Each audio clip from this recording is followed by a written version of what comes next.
కొరుట్లలో MLA Sanjay నిర్వహించినటువంటి పాదయాత్రకు తరలి వచ్చినటువంటి రైతులు, పార్టీ శ్రేణులు వడ్ల లోడు వదిలి నోట్ల లోడుతో బిజీ.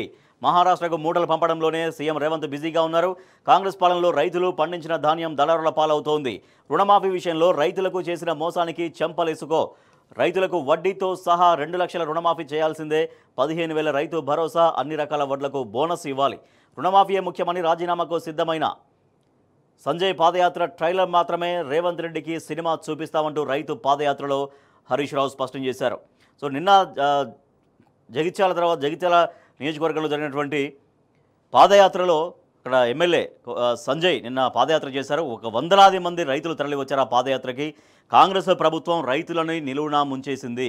ఏవైతే హామీలు ఇచ్చిందో ఎన్నికలకు ముందు రైతులకు మేము ఇది చేస్తాం అది చేస్తామని ఏవైతే హామీలు ఇచ్చిందో ఒక్కటంటే ఒక్క మాట కూడా ప్రాపర్గా ఇంతవరకు నిలబెట్టుకోలేదు. రైతు సమస్యలను వెంటనే పరిష్కారం చేయాలి. రైతులకు ఏవైతే కాంగ్రెస్ ప్రభుత్వం మాటలు ఇచ్చి ఉందో ఆ మాటలన్నీ నెరవేరాలంటూ నిన్న ఎమ్మెల్యే డాక్టర్ సంజయ్ ఆయన పాదయాత్ర చేశారు. దాదాపుగా 25 కిలోమీటర్ల పాదయాత్ర ఆయన కొనసాగింది. హామీల్లో ఒక్కటైనా నెరవేరిందా?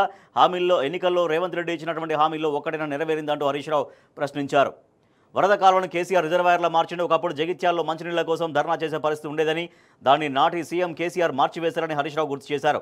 వరద కాలువను రిజర్వాయర్గా మార్చి మోటార్లు పెట్టి రివర్స్ పంపింగ్ ద్వారా నీళ్లు తెచ్చి బ్యాలెన్సింగ్ రిజర్వాయర్లా మార్చారని, చెరువులన్నింటికి తూములు పెట్టి వరద కాలువ ద్వారా నీళ్లు అందించి 2 పంటలు పండేలా చేసిన మహానుభావుడు కేసీఆర్ అంటూ కొనియాడారు.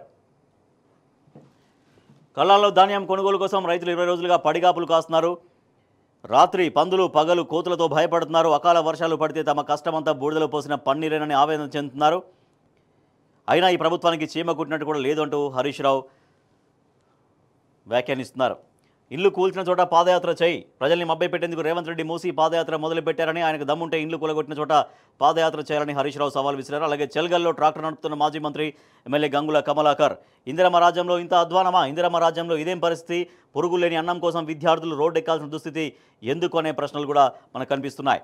అసెంబ్లీ ఎన్నికల్లో బాండ్ పేపర్లు, ఎంపీ ఎన్నికల్లో దేవులపై ఓటు, ఇది రేవంత్ ముచ్చట. వేములవాడ రాజన్న, కొండగట్ట అంజన్న, ధర్మపురి నరసన్న మీద ఓట్లు పెట్టి మరీ రుణమాఫీ చేస్తారని రేవంత్ రెడ్డి రైతుల్ని నమ్మించి మోసం చేసిండు. మోసం చేసిన మనిషిని ఏమంటారో రైతులే చెప్పాలి అంటూ హరీష్ రావు రైతుల ముందు ఒక ప్రశ్న ఉంచారు. నల్గొండలో పత్తి రైతుల రాస్తారోకో అని మరొక వార్త చూస్తున్నాం. నల్గొండ జిల్లా మరిగూడ మండలం ఎర్రగండ్లపల్లిలో లక్ష్మీ నరసింహస్వామి కాటన్ మిల్ ఎదుట రాస్తారోకో చేస్తున్నటువంటి పత్తి రైతులు. బోనస్ ముందే ఇస్తే మా విలువ ఎట్లా తెలుస్తుంది? సన్నాలు అమ్మిన నెలకు బోనస్ ఇస్తాం. ఎమ్మెల్యే కసిరెడ్డి నారాయణ రెడ్డి వెల్లడి. బోనస్ తర్వాత ఇస్తారంట, ముందే రైతులకు ఇవ్వరంట. 420 హామీలో అమలేది 11 నెలల్లో ఏం ఒరగబెట్టారని సంబరాలు జరుపుతారు. విజయోత్సవాలకు వ్యతిరేకంగా ప్రజావంచన దినాలు నిర్వహిస్తాం. మాజీ మంత్రి కొప్పుల ఈశ్వర్ ధ్వజమెత్తారు. సో అది రైతులు ఎట్లా ఇబ్బందులు పడుతున్నారు. రైతులు ధాన్యం కొనుగోలు జరపక తర్వాత దాంతోపాటుగా వాళ్ళకి ఇచ్చినటువంటి హామీలు నెరవేర్చకపోవడంతో వాళ్ళు ఎంత ఇబ్బందులు పడుతున్నారో మనం చూస్తున్నాం. నమస్తే పైన దర్యాప్తు ఆపండి, ఎఫ్ఐఆర్లోని అభియోగాలు ప్రాథమిక హక్కులకు విరుద్ధం, సీఎండీ ఎడిటర్ అరెస్ట్ చేయొద్దు, పోలీసులకు రాష్ట్ర హైకోర్టు ధర్మాసనం ఆదేశాలంటూ ఒక వార్త చూడొచ్చు. నాటి సర్వే పండుగ, నేడు సర్వం దండగా. ఇలా సర్వే విషయంలో ప్రజలు చాలా అనుమానాలు వ్యక్తం చేస్తున్నారు. అసలు ఇన్ని వివరాలు మా దగ్గర నుంచి, వ్యక్తిగత వివరాలంతా కూడా ఎందుకు సేకరిస్తున్నారు అని అడుగుతున్నారు ప్రజలు. నాటి సర్వే పండగ, నేడు సర్వం దండగా. రోల్ మోడల్గా నిలిచిన కేసీఆర్ సమగ్ర సర్వే, ఇంటింటి సర్వేలో కరువైన స్ఫూర్తి. నాడు రాష్ట్ర వ్యాప్తంగా ఒకే రోజు పూర్తయింది. తెలంగాణ ప్రభుత్వం అధికారంలోకి వచ్చిన 2014లో ఒకే రోజు మొత్తం రాష్ట్ర వ్యాప్తంగా సమగ్ర కుటుంబ సర్వే పేరుతో దాదాపుగా అన్ని వివరాలు అప్పుడే తెలంగాణ రాష్ట్ర ప్రభుత్వం సేకరించింది. దాంట్లో కులము తర్వాత అన్ని ఇప్పుడు ఏవైతే వివరాలు సేకరించే ప్రయత్నం ప్రభుత్వం చేస్తుందో దాంట్లో కావాల్సినటువంటి డేటా మొత్తం నాటి సమగ్ర కుటుంబ సర్వేలోనే జరిగింది. కానీ అప్పుడు సమగ్ర కుటుంబ సర్వే కోసం ఒక పండగలా జరిగింది. అందరూ ఎక్కడెక్కడ ఉన్న వాళ్ళందరూ కూడా ఒకే రోజు కంప్లీట్ అయ్యే విధంగా అందరూ సహకరించారు. కానీ వాళ్ళ సర్వే మొత్తం సర్వం దండగలాగా మారుతుందనేది మనం చూస్తున్నాం. విదేశాల నుంచి వచ్చి స్వచ్ఛందంగా వివరాలు అప్పుడు నమోదు చేసుకున్నారు ప్రజలు. 91% మంది ఆస్తుల వివరాలు వెల్లడించారు అప్పటికే. నేడు అందుకు భిన్నంగా ఇంటింటి సర్వే ఉంది. వివరాల వెల్లడికి ప్రజలు విముఖత చూపిస్తున్నారు. పత్తాలేని మంత్రులు, ప్రభుత్వ పెద్దలు. మరొక వార్త చూస్తే, అప్పు కొండంతా అభివృద్ధి గోరంతా. రేవంత్ రెడ్డి అధికారం చేపట్టిన తర్వాత అప్పు ఎంత పెరిగింది 341 డేస్లో అనేది మనం చూస్తున్నాం. సో దానికి సంబంధించినటువంటి వార్త పూర్తిగా లోపల పేజీలో మనం చూడొచ్చు. అప్పు కొండంతా అభివృద్ధి గోరంతా. రేవంత్ రెడ్డి అధికారం చేపట్టిన 341 రోజుల్లో చేసిన అప్పు ఎంత అంటే 77,118 కోట్లంట. ఒక్క ఆర్బీఐ నుంచే 52,118 కోట్ల రుణం. గణాంకాలు వెల్లడించిన రిజర్వ్ బ్యాంక్. తెలంగాణ ప్రభుత్వం ఆర్బీఐ వద్ద వేలానికి పెట్టినటువంటి బాండ్లు పూర్తిగా మనం చూడొచ్చు. అప్పు కోట్లల్లో, ఇది సమయం ఏళ్లలో, తీసుకున్న తేదీ ఇది, అప్పు కోట్లల్లో, సమయం ఏళ్లలో తీసుకున్న తేదీ. సో దీన్ని ఈ టేబుల్ మనం సమగ్రంగా చూడొచ్చు. ఎప్పుడు ఎట్లెట్లా అప్పు తీసుకున్నారు అనేది. 2023 డిసెంబర్ 12 నుంచి స్టార్ట్ అయింది. డిసెంబర్ 19, జనవరి 16, జనవరి 16, జనవరి 23, ఫిబ్రవరి 6, ఫిబ్రవరి 6, ఫిబ్రవరి 13, మార్చి 5 అట్లా జూన్ 25 నుంచి మళ్ళీ ఇక్కడ నుంచి July, August, September, October, November వరకు ఈ 11 నెలల కాలంలో అప్పు ఎట్లా తీసుకున్నారు, ఆర్బీఐ వద్ద వేలానికి బాండ్లు ఎట్లా పెట్టారు అనేది మనం పూర్తిగా చూడొచ్చు. ఇది అప్పుల భారం. ఒక్కో తెలంగాణ బిడ్డ తలపై 19,279 అప్పు. ఒక్కో రోజుకు రేవంత్ సర్కారు చేస్తున్న అప్పు 226 కోట్లు. సుమారుగా ఒక్క వారానికి 1,562 కోట్ల రుణం. సుమారుగా నెలకు 6,780 కోట్లు. సరే, ఓకే, అప్పులు చేస్తున్నారు, బాగానే ఉంది. కానీ అప్పులు చేసి ఏం చేస్తున్నారు? ఒక మేజర్ ప్రాజెక్టు లేదు. ఇది తెలంగాణ ప్రభుత్వం వచ్చిన తర్వాత ఇది ఒకటి చేస్తున్నాం అన్నటువంటి ప్రాజెక్ట్ అనేది ఇంతవరకు లాంచ్ అయింది లేదు, ప్రారంభించబడింది లేదు. మరి ఇన్ని వేల కోట్ల అప్పులు ఎవరి కోసం, ఎందుకోసం? తర్వాత గ్యారంటీల అమలు అనేది ఊసులేదు. అనేక హామీలు ఉన్నాయి, ఆ హామీలన్నీ పెండింగ్లోనే ఉన్నాయి. ఒక సంక్షేమ పథకం నిజంగా అన్న అట్లీస్ట్ పెన్షన్ 4,000 చేస్తానన్న అది కూడా చేయలేదు. మరి ఇన్ని వేల కోట్ల అప్పులు ఎందుకు అన్నటువంటి ప్రశ్నలు ఉత్పన్నమవుతున్నాయి. కాంగ్రెస్, బీజేపీ ఒక్కటే. ప్రాంతీయ పార్టీలను నిర్వీర్యం చేయడమే వాటి లక్ష్యం. ప్రజల్ని ఫూల్స్ చేయడంలో కాంగ్రెస్ ప్రొఫెషనల్. అమృత్ స్కీమ్ స్కామ్పై ఆధారాలు సమర్పించా. విమర్శలే కాదు, చర్యలు తీసుకుంటామని బీజేపీ ప్రభుత్వం నిరూపించుకోవాలి అంటూ కేటీఆర్ స్పష్టం చేశారు. ఆదాని ఫ్రెండా ఫ్రాడా అనేది రాహుల్ రేవంత్ చర్చించుకోవాలి. ఫార్ములా ఈతో అంతర్జాతీయంగా హైదరాబాద్కు ఫేమ్ తీసుకొచ్చాం. ఈవెంట్ను క్యాన్సిల్ చేసి కాంగ్రెస్ ప్రభుత్వం షేమ్ చేసింది. ఇండియా టుడే ఇంటర్వ్యూలో కేటీఆర్. రేవంత్ రెడ్డి బామర్ది మీకు లీగల్ నోటీసులు ఇచ్చారుగా, మరి మీ ఆరోపణలపై నిలబడుతున్నారా అని వాళ్ళు అడిగిన ప్రశ్నలకి నేను తప్పుగా మాట్లాడానని నిరూపించమని చెప్పండి. షోదా కంపెనీ గత సంవత్సరం లాభం 2.2 కోట్లు మాత్రమే. అలాంటి కంపెనీకి 1,100 కోట్ల పనులు ఎట్లా చేపడుతుందో ఎవరైనా చెప్పగలరా? షోదా కంపెనీ కన్నా దాదాపు 2,000 రెట్లు పెద్దదైన ఇండియన్ హ్యూమ్ పైప్ కంపెనీ కేవలం 20% పనులు మాత్రమే ఎందుకు చేపట్టిందో వివరించగలరా అంటూ కేటీఆర్ మాట్లాడుతున్నారు. రైట్, మరొక వార్త చూస్తే ధాన్యం ధరలు తగ్గడం ప్రభుత్వ కుట్రే, మిల్లర్లతో మంత్రులు కుమ్మక్కాయారంటూ మాజీ మంత్రి జగదీష్ రెడ్డి ఆగ్రహం వ్యక్తం చేస్తున్నారు. రైట్, రేవంత్ ఎవరి కాళ్ళు మొక్కడానికి వెళ్లారు? పొంగులటి ఇంటిపై ఈడీ దాడుల వివరాలు ఎందుకు చెప్పారు అంటూ కాంగ్రెస్, బీజేపీ కుమ్మక్కు రాజకీయాలంటూ ఎమ్మెల్యే సుధీర్ రెడ్డి ఆగ్రహం వ్యక్తం చేస్తున్నారు. తులం బంగారం ఎప్పుడు ఇస్తారు? ఇది మహిళలు అడుగుతున్న ప్రశ్న. ఓట్ల కోసం నమ్మించిన రేవంత్ కళ్యాణ లక్ష్మి చెక్కుల పంపిణీలో మాజీ మంత్రి వేముల ధ్వజం ఎత్తారు. వేముల ప్రశాంత్ రెడ్డి ఫైర్. తులం బంగారం ఎప్పుడు ఇస్తారంటూ మహిళలు అడుగుతున్నటువంటి పరిస్థితి.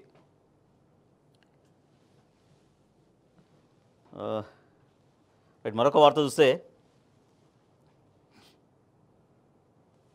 ద్రవ్యోల్బణం దడ అక్టోబర్లో 14 నెలల గరిష్టంగా నమోదు. ఏకంగా 6.21% చేరిక. ఆర్బీఐ లిమిట్ దాటేసిన ధరల సూచి కొండెక్కిన ఆహార ఉత్పత్తులే కారణమంటూ మరొక వార్త చూడొచ్చు. ధరల పెరుగుదలకు సంబంధించి ద్రవ్యోల్బణం ఎట్లా పెరిగిపోతుంది అనేది ఆ వార్త మనం చూడొచ్చు. మరొక వార్త చూస్తే 4,000 ఎప్పుడు వస్తాయి? పాలకుర్తి ఎమ్మెల్యేను ప్రశ్నించిన వృద్ధురాలు. 4 రోజుల్లోనే వస్తాయన్న యశస్విని రెడ్డి. రాకపోతే గుర్తు చేయాలని శ్రేణులకు సూచన. సోషల్ మీడియాలో వైరల్ అయిన పాత వీడియో. 49 రోజులైనా పెన్షన్లు అందలేదంటూ నెటిజన్ల సెటైర్లు. సో యశస్విని రెడ్డిని అడుగుతున్నారు అక్కడ పాలకుర్తి ఎమ్మెల్యేని అడుగుతున్నారు. 4,000 ఎప్పుడు వస్తాయని గతంలో అడిగితే 4 రోజుల్లో వస్తాయని అప్పుడు చెప్పారు. కానీ మళ్ళీ 4 రోజులు పోయినాయి, మళ్ళీ రోజులు పోయినాయి, ఎన్ని రోజులు పోయినా కూడా రావట్లేవు. సో దాన్ని మహిళలు అక్కడ ప్రశ్నిస్తున్నారు. మా వెనక సీఎం తమ్ముడున్నాడు. యాడ్ ఏజెన్సీకి బెదిరింపులు. 4 నెలలుగా యాడ్ బోర్డుల తొలగింపు. మిథున అడ్వర్టైజింగ్ కంపెనీకి వేధింపులు. ఆదుకోవాలంటూ యజమాని వీడియో రిలీజ్ అని మరొక వార్త మనం చూడొచ్చు.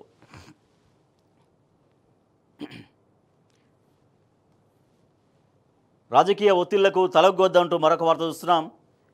జనాభా దామాషా ప్రకారం రిజర్వేషన్లు కల్పించాలి. బీఆర్ఎస్ శాసన మండలి ప్రతిపక్ష నేత మధుసూదనాచారి డెడికేటెడ్ కమిషన్కు వినతి పత్రం సమర్పించారు. డెడికేషన్ చైర్మన్కి వినతి పత్రం అందజేసిన శ్రీనివాస్ గౌడ్, దాస్యం వినయ్ భాస్కర్ కూడా అందులో ఉన్నారు.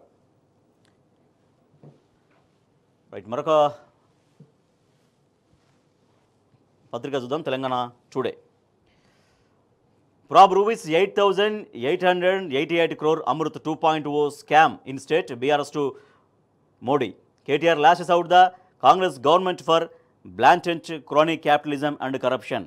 సో పొద్దున్న లేస్తే అవినీతి జరుగుతుందని రాహుల్ గాంధీ మాట్లాడుతుంటారు. కానీ రాష్ట్రంలో జరుగుతున్నటువంటి అవినీతి రాహుల్ గాంధీకి కనిపించట్లేదా అంటూ రాహుల్ గాంధీని ప్రశ్నించారు.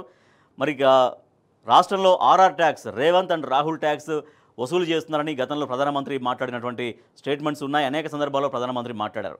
సో ప్రధానమంత్రి కేవలం మాటలకే ఎందుకు పరిమితమయ్యారు? మరి ఆర్ఆర్ ట్యాక్స్ అని ఎన్నోసార్లు మాట్లాడిన ప్రధానమంత్రి రాష్ట్రంలో జరుగుతున్న అవినీతిపైన ఎందుకు స్పందించట్లేరు? మళ్ళీ ఎందుకు చర్యలు తీసుకోవట్లేరు? కాబట్టి రాష్ట్రంలో ఎటువంటి అవినీతి జరిగినా కూడా మేము ఢిల్లీ కేంద్రంగా ఎండగడతాం. సో దాంట్లో భాగంగానే అమృత్ టెండర్లలో 1100 కోట్ల అమృత్ టెండర్లు సొంత కంపెనీకి, సొంత బామర్ది కంపెనీకి, షోదా కంపెనీకి ఎట్లా కట్టబెట్టారంటూ కేటీఆర్ నిన్న ఢిల్లీ వేదికగా ప్రశ్నించారు. సో దీనిపైన ప్రధానమంత్రి స్పందించాలి. కేంద్ర మంత్రికి ఎవరైతే వాళ్ళు వినతిపత్రం అందించారో మనోహర్ లాల్ ఖట్టర్కు, పట్టణాభివృద్ధి శాఖ మంత్రి, కేంద్ర మంత్రికి ఎవరికైతే వాళ్ళు ఇచ్చారో, ఫిర్యాదు ఇచ్చారో దాన్ని ఖచ్చితంగా పర్సూ చేయాలి. కేంద్ర దర్యాప్తు సంస్థల ద్వారా దర్యాప్తు జరిపించాలి. దాంట్లో ఉన్నటువంటి అవినీతి ఏం జరిగిందనేది బయట పెట్టాలనేది కేటీఆర్ నిన్న ఢిల్లీ వేదికగా డిమాండ్ చేశారు. మళ్ళీ ఢిల్లీకి వస్తాం, కాంగ్రెస్ ప్రభుత్వ అవినీతిని దేశవ్యాప్తంగా, దేశం ముందు, దేశ ప్రజానీకం ముందు ఢిల్లీ వేదికగా ఎండగడుతూనే ఉంటామని కేటీఆర్ స్పష్టం చేశారు. రైట్, ఇవి పత్రికల్లో వచ్చినటువంటి ప్రధాన వార్తలు. వీటికి సంబంధించి వార్తలు వాస్తవాల్లో చర్చ ప్రారంభం.